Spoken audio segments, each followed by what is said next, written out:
flip it over to some underreactions, shall we? I don't know what that sound is. I always wonder what that is. I like it. I like it a lot. Philip Rivers is all over the headlines. We can't get enough of the lore. I think everybody's rooting for him. And it's fun. Here's what I think. And I think you know that I like these Colts. I know these Colts. I talk to these Colts. He's going to be good. Like, I don't know how else to tell you that, but I just want you to, he's going to be good. And with this offense and with the, just mark my words, Philip Rivers is going to thrive. Maybe because I just want him to. And I love him so much. And I didn't like it when he left the NFL field. I actually remember his last game when he played at a lasting memory in my head, seared, is when he had his last game at Arrowhead. And their goodbye to him, I do believe, was like playing every interception he ever had against the Chiefs. Or something absolutely savage and unhinged and diabolical and all those Gen Z words out there. That's what they did, and I hated that. And now we can come back and, not against the Chiefs, but just go on another roll. A lot of ins and outs with this one, of course. I do want to show you guys just like what the playoff situation is as it plays into the hands of our guy, Philip Rivers. Okay, here's what the odds are. Since Monday night, let's take a look. FanDuel Sportsbook, a place to put your bets, guys. The Colts have gone from plus 285 to make the playoffs on FanDuel to plus 430, from plus 2,200 to winning the South at plus 2,700. Their odds to win the AFC have dropped to plus 5,500. The Chiefs are still plus 2,500 there, to put that into perspective. Like, what? So seems like not many are taking this seriously yet. And I get it to some extent. And it's not an unprecedented situation in very many ways. I'm in. I'm in for the drama. I'm in for the Cinderella story. I'm in for the mic'd up that we hope. If they don't mic him up for this game, I don't know what we're doing. Have you no integrity? Have you no, like, I don't know who that's up to. Keith Cosrow, NFL Films, you better be miking him up, okay? Mic the man up.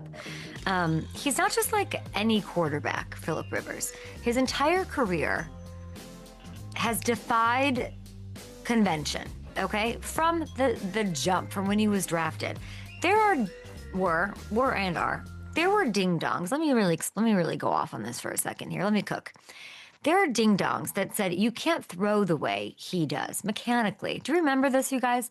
You can't can't be an NFL quarterback right there. We've heard the stories from ESPN's Kevin Clark about, how he's still beating young guys like Drake May in throwing competitions in the off season. Like I remember talking to Drake May and being jealous that he even has a relationship with Philip Rivers.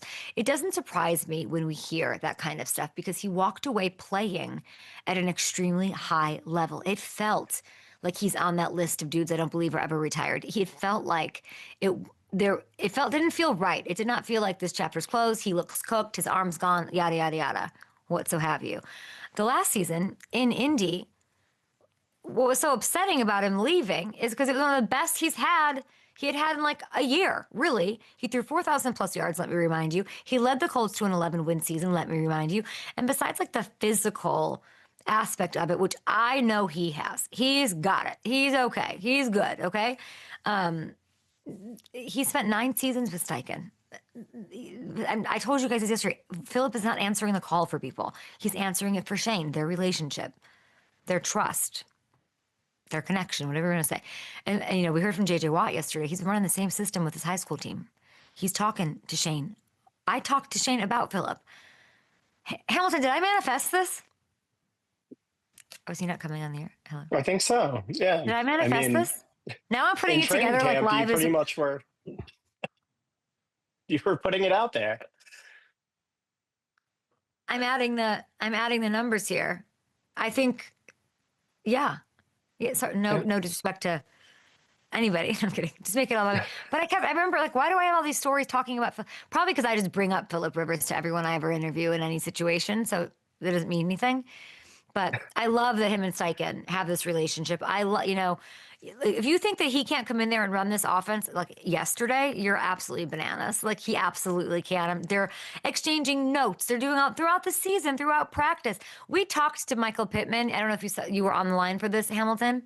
We talked to him, and he didn't want to say if he got a text from Rivers, because why would he? Doesn't know what's going on or whatever. He didn't want to go either way. But like, my problem is I should have asked Pittman, do you guys talk all the time? How often do you talk all season? Because I bet you Rivers hits him up often, all the time, Oh, I'm sure. right? Yeah, I don't know. I'm sure he does. Yeah. When you heard this news, were you like, Kay's gonna lose her actual mind? Yeah. I was like, she's not going to believe it's real. We're going to get, Yeah, is this fake? Is this, yeah, can I tweet? Yeah. yeah. And Am I getting then fooled again by one of these fake insiders? Yeah. no, and then I actually think he's gonna be really good. Like I think he's Yeah. gonna absolutely crush and like everything that we're saying here. Yeah, and I said this yesterday, you weren't on, but I think it says a lot about the Colts. A lot about the Colts that he's like, I want to go back and do this there because it's a big deal that he's Yeah. coming back. It's a big deal. Yeah. And he kind of gets to pick and choose what he's done. And he's obviously having a lot of fun with his family. I love that. But like, I like this for the Colts. I like them. There's this idea. Solak said it yesterday. It's a desperation move for them. I reject that hypothesis. I think like not many teams, like Ballard just has balls. Like he really does. And he doesn't care what anybody says. And Steichen obviously is also a bit of a maniac. And it all makes sense. And I like all of that. Anyway, back to my Yeah. underreactions. The organization goes for it, right? You know, we're 8-5, all our quarterbacks are hurt. Like let's Notre Dame this and pick up our ball and go home? Like, do we just don't want to participate and jump out, jump into it? No, of course, the franchise, and thanks, Hamilton, you can bounce. I appreciate you so much. Thank you. This franchise has been all about making bold decisions, bold moves. So let's freaking go. Okay, I want to get to Tre McBride. Man, I'm really running over today, taking my little time. Okay, next, I think we're underreacting. Just stay with me. We are not talking enough about Cardinals tight end Tre McBride, friend of the show, and what he's doing right now. He leads the entire league with 93 catches on the season, 93. And it's crazier than that. Let's take a look here. Let's do a little digging in underreaction land. If you go back to the beginning of the year, Tre has the most catches in a 30-game span by a tight end in NFL history this year. He's on pace to break Zach Ertz's single-season tight end record of 116 grabs. He is on track to join Travis Kelce and Dallas Clark, as you see in this rare 100, 1,010 situation. So Tre's really he is not emerging. He is one of the most dominant tight ends in the game right now. And it sucks because the Cardinals are struggling. So he is not getting any love or spotlight or room to be celebrated right now. And I hope that they can get it together even for him because he is a standout and he's amazing. So we see you, Tre. I want better for you. You're crushing it. It's very fun to watch you keep getting better. And you're a great guy off the field. So kudos to you. And then the last thing I want to say in what was termed to me a feel-good show yesterday, which made me laugh. But we're giving love. That's what we do. We are underreacting to, let's go to Broncos land. I see you. I love you. You're the 1 seed. We get it. You should be here. We were talking, I've heard this about this team. I expect this and these sort of performances out of you Broncos. But what I thought we'd see in week 2 finally happened in whatever week we just had, 14. RJ Harvey had a 100-yard day. Thank goodness. Okay. And the Broncos, and they did it against the Raiders. I don't want to dismiss this as we did it against the Raiders. Tough team, divisional opponent, all that. The Vegas defense, by the way, it's really been tough against running back. It's like their only calling card this year, in my opinion, is like we're actually top 5 toughest against running backs right now. And you saw that in this game.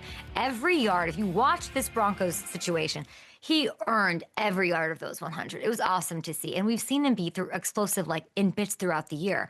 But he grinded out 20-plus touches.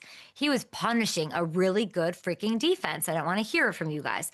And that is what this offense is going to do. This is like what he did gave me a very big step in confidence that the Broncos can win a Super Bowl. Because just that's what they're going to have to do without J.K. Dobbins. If you look at this, it's kind of like... It's very wild, okay? Look at this right now.